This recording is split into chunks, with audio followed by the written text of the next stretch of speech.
میں ایک جگہ بیٹھا تھا، سامنے ٹی وی چل رہا تھا، آواز نہیں تھی۔ میں نے دیکھا ایک نوجوان ناچ رہا ہے، ڈانس کر رہا ہے ساحل پر، اور اس کے ساتھ 10-12 لڑکیاں وہ بھی ڈانس کر رہی ہیں۔ میں نے دیکھا بہت خوبصورت نوجوان ہے۔ مجھے خیال آیا یہ جو اتنی بڑی گمراہی میں ہے اس کو ہدایت کیسے ملی، اور کون اس سے جا کر اللہ کا پیغام سنائے گا۔ یہ وہیں بیٹھے بیٹھے ایک اس کی خوبصورتی اور جوانی پہ رحم آیا، ایک اس کے پلٹا کھانے کو میں نے بہت مشکل سمجھا۔ خیال آ کے گزر گیا، میں وہاں سے اٹھ گیا۔ کچھ دن اس کا نقش میرے دل دماغ پر رہا، پھر محو ہو گیا، مٹ گیا۔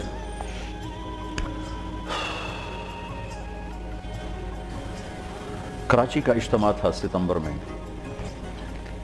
تو انہوں نے میرے لیے ایک چھوٹا سا خیمہ بنایا ہوا تھا کراچی والوں، تو میں وہ خیمے میں بیٹھا ہوا تھا، تو ایک نوجوان میرے پاس آیا کہ جی پاکستان کا ایک مشہور گلوکار ہے، اس کا نام ہے جنید جمشید، میں آپ سے ملانا چاہتا ہوں۔ میں نے کہا کدھر ہے؟ کہ میرے ساتھ ہے۔ میں نے کہا تم کیسے جانتے ہو؟ کہ میرا کلاس فیلو۔ میں نے کہا لے آؤ۔ تو وہ اس کو جب لے کر آیا تو اس نے چہرہ چھپایا ہوا تھا، مجمع کی وجہ سے شاید چہرہ پورا سے چھپایا ہوا۔ میرے سامنے آ کے بیٹھا اور یوں کھولا تو وہ وہی نوجوان جس کو میں نے اسکرین پر ناچتے دیکھا۔ میں نے کہا آپ کا نام؟ کہا جی جنید جمشید۔ میں نے کہا کیا کرتے ہو؟ کہا میرا موسیقی سے تعلق ہے۔ میں نے کہا گاتے ہو یا بجاتے ہو؟ کہا جی میں گاتا ہوں۔ کہ یہ جو دل دل پاکستان ہے یہ میں نے گایا ہے۔ اچھا وہ تو بہت مشہور ملی نغمہ ہے۔ کہاں جی وہ میں نے گایا۔ اچھا، اس کے بعد میری اس سے کیا بات ہوئی، اب 20 برس ہونے کو ہیں، یاد نہیں، تاثر یاد ہے کہ اس نے آگے کیا جواب دیا۔ کہنے لگا میرا جی چاہ رہا ہے آپ بولتے رہیں اور میں سنتا رہوں، مجھے لگ رہا ہے جیسے کوئی میرے زخموں پہ مرہم رکھ رہا ہو۔ میرا ایک اور دوست بھی ہے، میں چاہتا ہوں میں اس کو بھی لے کر آؤں، سلمان، وہ بھی آپ کی باتیں سنیں۔ پھر تھوڑی دیر بعد اس نے کہا میں ایک سوال کرتا ہوں۔ ایک پاکستانی نوجوان جس گلیمر کو، گلیمر کہتے ہیں رعنائی، عیاشی، دنیا کی موج میلہ، جس موج میلے کو ایک پاکستانی نوجوان خواب میں دیکھتا ہے وہ مجھے حقیقت میں حاصل ہے، میرے پاس ہے، لیکن اس کے باوجود میرے یہاں اندھیرا ہے، یا میرے یہاں اندھیرا ہے، یہ دل خالی ہے۔ مجھے یوں لگتا ہے میں وہ کشتی ہوں جس کا کوئی ساحل نہیں، جس کا کوئی گھاٹ نہیں، بے منزل مسافر ہوں۔ اچھا، بے منزل مسافر، یہ ایسا کیوں ہے؟ میری تو ہر خواہش پوری۔ میں نے کہا اللہ تعالیٰ نے انسان کو 2 چیزوں سے بنایا ہے، ایک جسم ہے، ایک روح ہے، ان دونوں کی ضروریات الگ الگ ہیں۔ جس کی ضرورت پوری نہیں ہوگی وہ فریاد کرے گا۔ جسم کو روٹی چاہیے، پانی چاہیے، ضروریات زندگی چاہیے، ان میں سے جو چیز بھی اس کو نہیں ملے گی وہ فریاد کرے۔ روح نہ عورت کو جانتی ہے، نہ روٹی کو جانتی ہے، نہ پانی کو جانتی ہے، نہ موسیقی کو جانتی ہے۔ روح ایک اللہ کا امر ہے جو صرف اللہ کو جانتا ہے، اسے اللہ چاہیے، اسے اللہ کا رسول چاہیے۔ تو جسم کو روٹی نہ ملے تو وہ پریشان ہوتا ہے، روح کو جب اللہ اس کے رسول کا تعلق نہیں ملتا تو وہ پریشان ہوتی ہے، پھر وہ پریشانی ویرانی بن کر جسم پہ طاری ہوتی ہے۔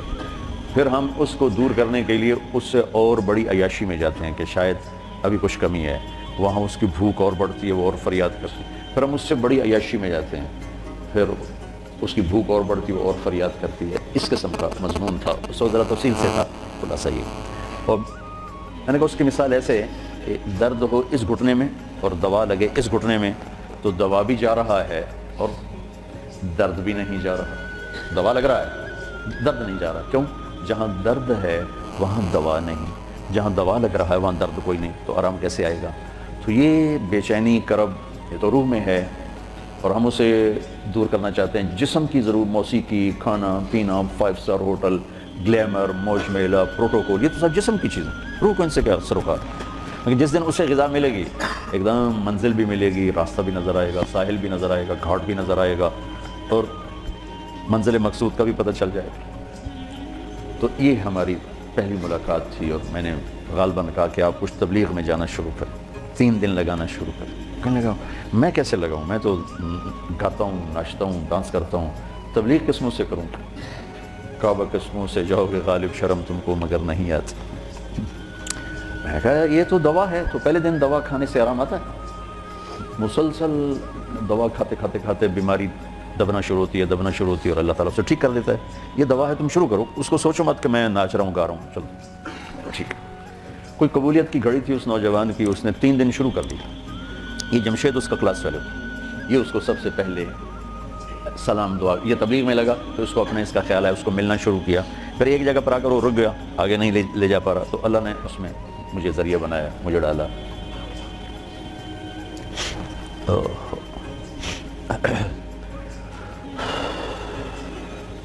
نومبر 1997 میں 4 مہینے کے لیے میری تشکیل ہو گئی امریکہ مستورات کی جماعت, میں اور اہلیہ اور لاہور کی جماعت تھی.